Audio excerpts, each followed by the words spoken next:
Hello, नमस्कार बच्चों। मेरे यूट्यूब चैनल में मैं आप सभी को का स्वागत करती हूँ। बच्चों, आज की जो वर्कशीट है वो कक्षा 7वीं 8वीं की कार्यपत्रक G7 मैं आप सबके लिए लेकर आई हूँ। तो समय ज़्यादा ना लेते हुए मैं फटाफट इसे आपके सामने स्पष्ट कर देती हूँ, ताकि आज आपको पता चले कि ये जो वर्कशीट आई है आज हमें किसके बारे में बताने जा रही है। ये बच्चों जो वर्कशीट है आज हमें किसानों के बारे में बताएगी। आप रोज़ न्यूज़ में भी सुनते होंगे या फिर आप जब गांव जाया करते हैं तो बच्चों आप किसान को देखते हैं। कहीं ना कहीं हम सब, हमारे बहुत से बच्चों के जो मम्मी पापा हैं या दादा दादी हैं वो किसान हैं। किसान का मतलब क्या, जो खेती करता है। भारत की बच्चों 60% जो आबादी है वो किसानी पर निर्भर करती है, यानी जो 60% जो जनसंख्या है वो कृषि करके अपना पेट पालती है और दूसरों का भी पालती है। आपने सुना भी है, जय जवान जय किसान। ये जो नारा हमें दिया गया है, इस नारे से हमें क्या पता चलता है कि हमें किसानों का भी उतना सम्मान करना चाहिए जितना हम जवानों का भी सम्मान करते हैं। क्योंकि जवान जो है बॉर्डर पर हमारी रक्षा करते हैं और हमारे पेट की जो रक्षा है वो किसान करता है। ठीक है, तो सबसे पहले लाइन पढ़ते हैं। भारत एक कृषि प्रधान देश है, इसलिए भारत में किसानों का बहुत महत्व है।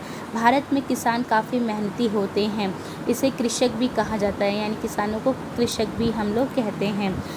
वह दिन भर धूप में, गर्मी में, बरसात में या फिर कड़ाके की सर्दी में भी खेतों में काम करते हैं और अनाज का उत्पादन करते हैं। भारत के किसान ज़्यादातर गांव में रहते हैं। कहाँ रहते हैं? गांव में रहते हैं। बच्चों, आप सब सर्दी की छुट्टी पड़े या गर्मी की छुट्टी पड़े तो आप कहाँ भागते हैं? गांव की तरफ भागते हैं, क्योंकि गांव में हमारे बड़े बड़े खेत हैं जिसमें हमारी फसलें उगती हैं। किसान अपनी मेहनत से, अपने बाजू के मेहनत से क्या करता है, उस खेत में अनाज पैदा करता है। किसके लिए? अपने भारत के निवासियों के लिए, भारत की जनता के लिए। और भारत की जनता के साथ साथ आज भारत इतनी उन्नति कर चुका है कि वो विदेशों की जनता के लिए भी अपनी इस भूमि पर अनाज पैदा करता है। किसान को सुबह सुबह ही अपने खेत के काम के लिए निकलना पड़ता है और वे दिन भर खेतों में काम करते हैं। फसल उगाना एक ही मेहनत और थका देने वाला काम है, यानी फसल कोई इतनी आसानी से नहीं पैदा हो जाती। उसके लिए जो किसान है कठिन परिश्रम करके बंजर भूमि में भी क्या करता है, खेती करके फसल उगाता है। उसमें सोने जैसे जो कण हैं, जो अनाज के कण हैं, उसको वो पैदा करता है। और ये कब संभव है? अपनी मेहनत, अपने पसीने की एक एक बूंद से वो धरती को सींचता है और वहाँ पर अनाज को पैदा करता है। किसान की मेहनत के कारण ही हम सभी लोगों को सस्ते में अनाज मिल पाता है। किसानों की खेती करने के लिए काफ़ी पैसा खर्च करना पड़ता है। जो किसानी करते हैं, खेती करते हैं बच्चों, उन्हीं को पता है कि जब वो एक फसल को उगाने जाते हैं तो उन्हें कितने सारे चरणों से गुजरना पड़ता है। ठीक है, मान लो कि आपने ये भी सुना होगा कि कई बार तो फसल ही बर्बाद हो गई, चाहे सर्दी के कारण, चाहे सूखे के कारण, चाहे अधिक वर्षा के कारण। यानी अगर प्रकृति का कहर भी आता है तो किसानों को वो भी झेलना पड़ता है। यानी उनकी सारी मेहनत क्या है, कई बार बर्बाद भी हो जाती है और इसके साथ उन्हें कठिन परिश्रम भी करना पड़ता है। और खेती ऐसे नहीं कि बीज डाल दिया तो फसल पैदा हो गई, ऐसा नहीं है। किसान को उससे पहले भूमि को उस बीज बोने के अनुकूल भी उसको बनाना पड़ता है, उसमें सिंचाई करनी पड़ती है, ठीक है, बुआई करनी पड़ती है, तब जाकर कहीं, और उसकी देख रेख करना पड़ता है, उसको कीड़े ना खा जाए, अन्य जानवर ना खा जाए, तब जाकर कठिन परिश्रम के बाद जो है उस खेत में अनाज पैदा हो पाता है। ठीक है, और उसके लिए अनाज बोने के लिए भी उसको पहले अनाज को ख़रीदना पड़ता है, तभी वो उसके बीज को खरीद कर खेतों में डालकर उसकी रक्षा करके, मेहनत करके उसको पैदा करता है। हम सभी लोगों को किसान को सम्मान देना चाहिए। तो यहाँ पर जो लेखक है वो कह रहा है हमसे कि जो किसान हमारे लिए कठिन परिश्रम करके, धूप हो चाहे सर्दी हो चाहे गर्मी हो, वो अपनी फसलों की रक्षा करता है ताकि अनाज जो है हमारे घरों तक पहुंच सके, आटे के रूप में, चावल के रूप में, चने के रूप में, दालों के रूप में, सब्जियों के रूप में। तो वो सब हमारे पास कब पहुंचता है? उस किसान के कठिन परिश्रम के साथ ही। हमें घर में तो ये बना बनाया सब आ जाता है हमारे पास, ठीक है, लेकिन उसका जो प्राथमिक चरण है, उसके पैदा होने का जो चरण है, वो कहीं ना कहीं किसानों के अथक परिश्रम के कारण ही हो पाता है, जिसमें उसको सर्दी, बरसात, धूप सभी चीज़ों को झेलना पड़ता है, तब जाकर एक घर में जो किसान है वो अपने अनाज को पहुंचा पाता है। अब आगे के प्रश्न में पहुंचते हैं। उम्मीद करती हूँ कि आपको वर्कशीट का मतलब समझ में आया होगा। यहाँ पे कह रहा है कि आप चित्रों को देखो और इसका मिलान करो। तो फावड़ा किसे कहते हैं बच्चों? फावड़ा का ड्राइंग हमें ऐसे दिख रहा है, कुल्हाड़ी की ड्राइंग हमें ऐसे दिख रही है और खुरपी की ड्राइंग हमें ऐसे दिख रही है। हल का चित्र इसमें नहीं है, ठीक है। तो हल का चित्र आप जो है सर्च कर सकते हैं, या बहुत बच्चों ने देखा भी होगा। ये कुछ इस तरीके का होता है जिसकी सहायता से हम क्या है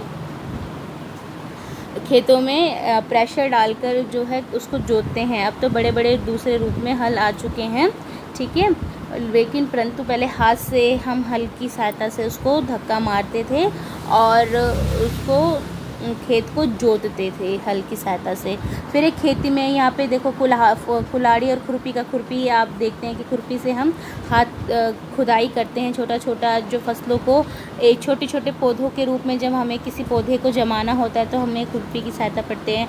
और कुल्हाड़ी से हम बड़ी बड़ी लकड़ियों को काट के साइड करते हैं। फावड़े से क्या करते हैं? मिट्टी को कुरेदने का काम करते हैं और काफ़ी सारी मिट्टी को एक जगह से स्थान से उठा के दूसरे स्थान पर रख सकते हैं, फावड़े का काम होता है। और हल से क्या करते हैं? हम खेतों को जोतते हैं। फिर तीसरे नंबर का प्रश्न कह रहा है कि खेती में काम आने वाले इन औजारों के अलावा आप किसी अन्य औजारों के नाम बता सकते हैं। तो आप क्या है, देखो हल बचा है तो हल का आप यहाँ पे चित्र बनाकर उसके बारे में लिख सकते हैं कि वो क्या काम करता है, जैसा कि मैंने आपको बताया है कि वो खेतों को जोतने का काम करता है। अब कह रहा है कि चित्र को देखकर आपके मन में क्या विचार आते हैं। देखो यहाँ पर एक व्यक्ति है, इसे हम किसान कहते हैं, और ये किसान क्या कर रहा है? फावड़े की मदद से मिट्टी को उठा रहा है, ठीक है। तो इसी तरह से आप क्या कल्पना कर सकते हैं, क्या सोच सकते हैं, वो बातें सोच के आपको लिखना है। और यहाँ पे देखिए एक उदाहरण दे रखा है क्या कि चीर के ज़मीन को मैं उम्मीद बोता हूँ, मैं किसान हूँ, दिन रात मेहनत करता हूँ। बहुत सुंदर पंक्तियाँ हैं यहाँ पर। लेखक कह रहा है कि चीर के यानी मैं ज़मीन धरती को चीर देता हूँ, फाड़ देता हूँ और उसमें एक उम्मीद बोता हूँ। यानी जब हम एक पौधा भी उगाते हैं तो हम दिन रात उसको देखते हैं कि इसमें कब हमने बीज डाला है, कब इसमें से छोटी छोटी कोपले निकलेंगी, कब ये बड़ा होगा, कब फल देगा। तो बहुत आपको उत्सुकता होती है। तो सोचो जो दिन रात उन खेतों में काम कर रहा है अपने बीजों और उसको मिट्टी को पूरा देख रहा है, उसकी उर्वरा शक्ति बरकरार रहे, उसमें पानी टाइम टू टाइम डालता है, फसलों के जो बीज हैं उनको वो सबसे पहले जब धरती को डालता है, तो वो कह रहा है कि वो मेरे लिए क्या है? एक उम्मीद है। मैं उम्मीद करता हूँ कि ये जो फसल मैं बोने जा रहा हूँ ये काफ़ी लोगों की जो पेट की आग है उसे बुझाएगा, काफ़ी लोगों की भूख को मिटाएगा, ठीक है। मैं किसान हूँ, दिन रात मेहनत करता हूँ, मतलब मैं एक उम्मीद बो रहा हूँ कि ये जो मैं बो रहा हूँ उससे जो पैदावार हो वो सबको संतुष्ट कर सके। और ऐसा जब मैं करता हूँ तो मैं कौन हूँ? मैं किसान हूँ, दिन रात मेहनत करता हूँ। तो आगे जो है और भी आप इसमें अपनी या तो कविता के रूप में लिख सकते हैं या बच्चे इसको गद्य रूप में लिख सकते हैं, ठीक है। इसे लिखने का प्रयत्न कीजिए, इसी से क्या होगा? आपके लेखन की जो कार्य क्षमता है वो आगे बढ़ेगी। आप लिखने का प्रयत्न करेंगे तो भाषा में भी सुधार होगा। तो उम्मीद करती हूँ ये वीडियो आपको पसंद आई होगी बच्चे। अगर कुछ ना समझ में आया हो तो आप कमेंट बॉक्स में करके मुझसे पूछ सकते हैं। इन्हीं बातों के साथ मैं अपनी वाणी पे विराम रखती हूँ। आप वीडियो पसंद आई हो लाइक कीजिए, सब्सक्राइब कीजिए और शेयर कीजिए। धन्यवाद।